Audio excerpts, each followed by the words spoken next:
Hey guys, Ryan here for Bender Wins. Hope everyone's doing well today. Here with your daily free picks. All right, guys. So yesterday, again, my favorite kind of day, winning day for both free picks and masterclass. Although little win for free picks. It was 2-1 yesterday in free picks, and we went 9-5 overall yesterday in masterclass, including we did hit our 2-unit play, which I will talk about in a second. So good day. Top to bottom. We have now won 6 of the last 7 days in Masterclass, and that was coming off a 9-day winning streak, if you remember. So one 9-day winning streak, then I think we lost 2 in a row, maybe 3 in a row. 2 in a row, I think, and we won 6 of 7. So continue to rock and roll. Probably gonna hit, for this year anyways, we're gonna have our best month this year. Up over 40 units in the last 30 days. So yeah. Almost 30 or almost 40 units. I think we're at 39 point something. So very good stuff. Today, guys, I have 2 plays for you guys. I've got college football and I got hockey. Wild hockey game yesterday. A couple things to talk about. In Masterclass today, so for in terms of busy, because a couple plays are for tomorrow. I got some soccer, English Premier League. Thought I forgot about it. I did not. Waiting for value and found value. Now it's time to pounce. A couple EPL plays, English Premier League plays going first thing tomorrow morning. WNBA play, 3 college football plays, a baseball play, and 2 NBA plays. So 9 additional plays. If you guys are interested, betterwins.com. It's $99 a month, guys. Gets you my full card of plays every single day. Plus all the masterclass educational videos and daily video when I give out my picks. And, expand a little bit on some of the educational value. Let's quickly touch on yesterday here quickly, guys. So there's a couple things to go through. And one of them, I think you guys are some of you guys are going to agree and some of you aren't, but the ones who aren't are the ones that try to argue math with me. So I'll go through it, guys. I think we can have an open discussion about it. Okay, so first off, Florida yesterday. Wow. Okay, so I watch a lot of hockey. You guys know I played a lot of hockey, pretty high level, okay? They always say, the old myth is the worst lead in hockey is a 2-0 lead. It gives you this false sense of comfort, and before you know it, it's gone. 2-0 leads always make me nervous. Teams just have a tendency to sit back. That wasn't the case with Florida yesterday. They were still stretching it out. Unfortunately, 5 straight penalties against Florida. 5 straight penalties against Florida. And the Penguins got 2 power play goals, just sucked the life right out of them. Now, I watched, like I said, guys, I'm watching hockey my entire life. I was on skates before I could walk. When Florida gave up those 2 goals late to the Penguins, the game was over. The momentum was gone. Next to no shot, they're coming back, okay? And they did. It was absolutely wild, guys.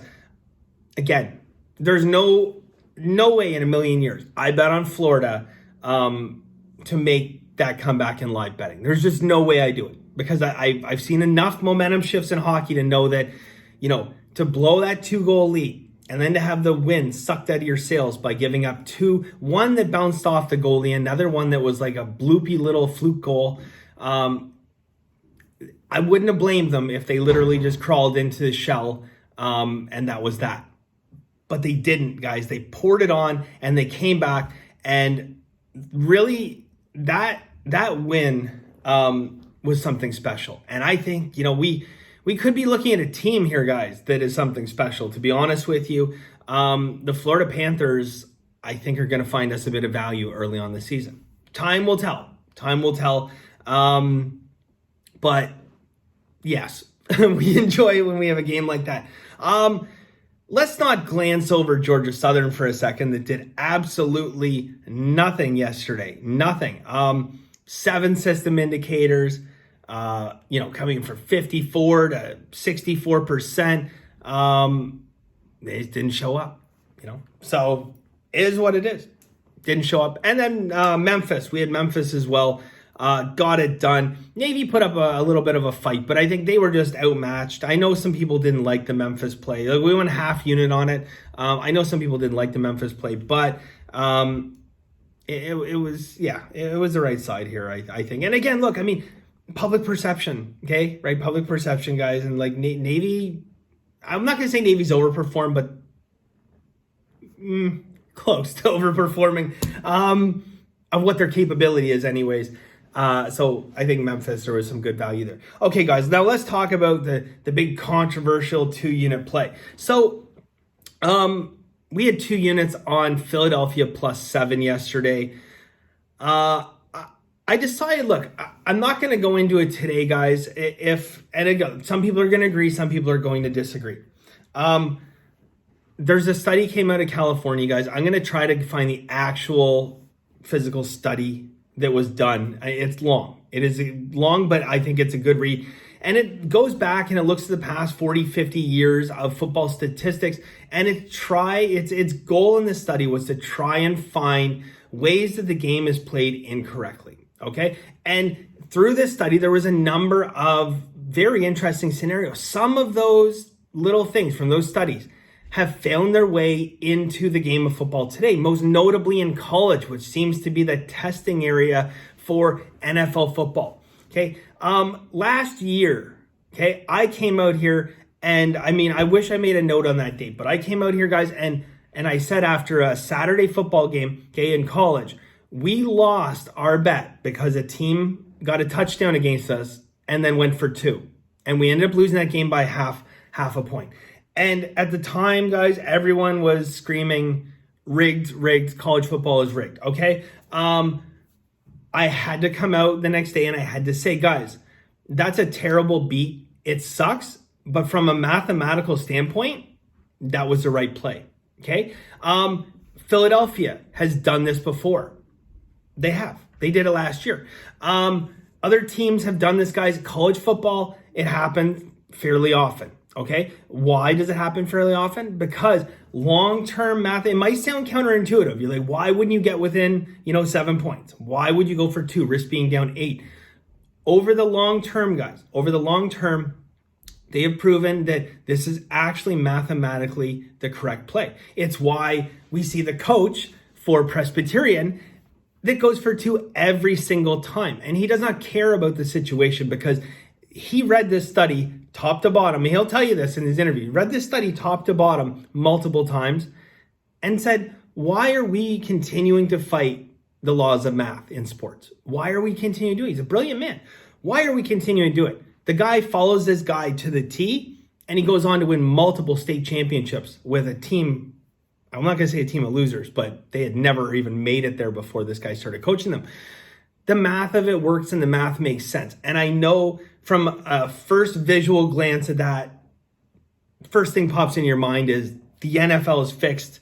They're out to get us. Okay. Well, if that is what you believe, then I have a solution for you. Okay. Bet with Vegas, in which case yesterday's pick was still Philadelphia +7. Okay. All right. So the bottom line is, guys, you can trust me on the math. I'll try to dig that study up if you don't believe that it is mathematically the correct play, because it is. I'll try to dig that up. And look, we lost the game last year, okay? And I came out and I defended it, why it's the right play, okay? I've been here other times, NBA, where I said there's fishy shit going on, but no, not the case here in yesterday's game. So I know that, some people were upset and weird stuff happened. Look, here's a situation what happened at the end. Conspiracy theorists can make what they want of this. And look, maybe there is something there. But at the end of the day, guys, the very end of that game, not only did it not change the spread, it did not change the total. But Brady dropping back to take a knee actually erased 2 yards off his running prop. And people lost that by half a yard. And I heard upwards of 95% of money. I can't verify this, but 95% of money was on the over. So bet with Vegas, basically. Okay. All right. Let's go on to today, shall we? Yeah, I know there's some disappointed people in yesterday's game, and some people think that it was rigged, but I can tell you, whether it was or was not rigged, either way, it was the mathematical correct decision. So that maybe we can agree on. Let's go with, I'm on the wrong day. I'm like, what am I doing here? All right, there we go. I'm like, I didn't make these picks. All right, let's start off in hockey, guys. I'm going to give you this plan. I'm going to give you guys a system as well. Just like it's a very simple system, a little taste of all the systems I give out in masterclass. But it's in the hockey game today, guys. And I kind of like this situation. I like this scenario of what's occurred here. Chicago and the New Jersey Devils. The line opens up at 6.5. Okay. That's a fair line. It's a fair line. 2 steam bets come in on the under in this game. Drops the line down to 6. Now we're in value town. Okay, now we're in value town. So look, I don't love betting against steam. But there's value here. There's value, okay? Maybe it'd be really, really thin at 6.5, and I'd still have a lean at 6.5. But at 6, there is value here, okay? Chicago and the Devils over 6 minus 120 for 1 unit. Home teams in their first game of the year. That is the New Jersey Devils. Kicking it off, guys. Where both teams didn't make the playoffs last year, those games go over 59.4%. Okay? 59.4%. That's good. That is a great system on its own. Now, NHL hockey. Okay? Division or conference, non-conference games. Okay? Conference games, division games, you guys know they play each other tighter, right? Okay? In non-conference games, 11-2. Okay? So 11-2 to the over. It's pretty strong. Okay? It's very strong. It's a 56% ROI, guys. So in this particular case, look, I don't love betting against steam. I broke this down every which way. I even looked at it. I mean, there's not enough data where the line is actually 6 on the nose. There's only one of those games where the teams were non-conference. Both didn't make the playoffs on the first game of the year. It was 1-0 for the win. We can't extrapolate anything extra out of that. Even 11-2.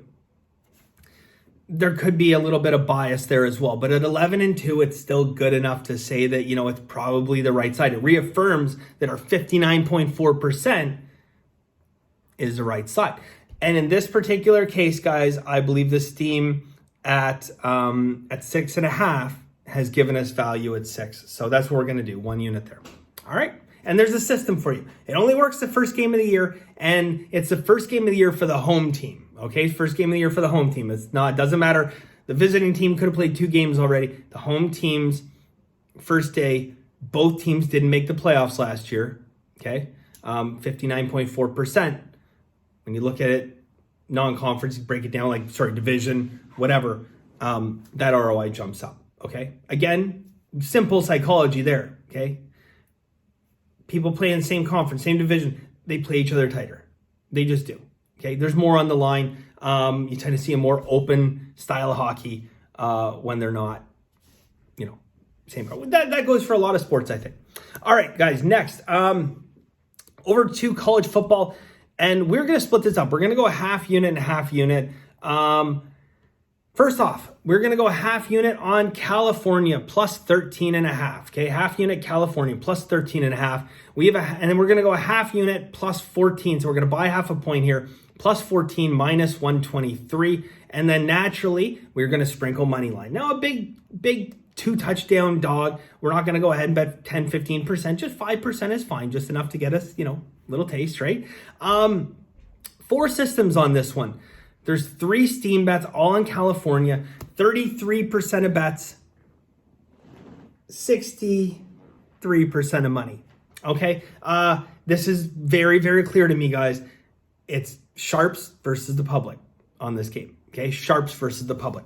Right now, guys, and, trying to think into recent past, when was the last time we saw Vegas kind of move a line to beg for money on a team that was, already getting the majority of bets? Can anyone think about that? How about Tampa Bay yesterday, where they moved that line eventually to 6.5?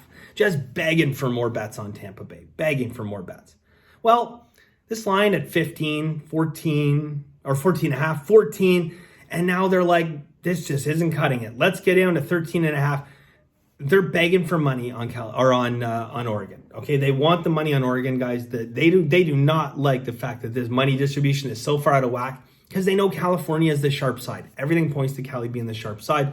That being said, they still got to win the game, right? So half unit and half unit, guys. I don't love it. We'll pay the little bit of juice.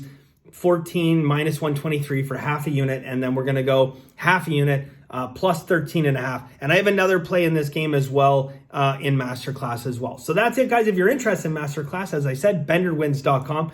2 English Premier League games going first thing tomorrow morning. 1 WNBA, 3 more college football, 1 Major League Baseball pick, and 2 NBA plays. All right, guys. So that's it for us today. Thank you guys very much. I really appreciate it. And as always, guys, have a very lucky day, and bye for now.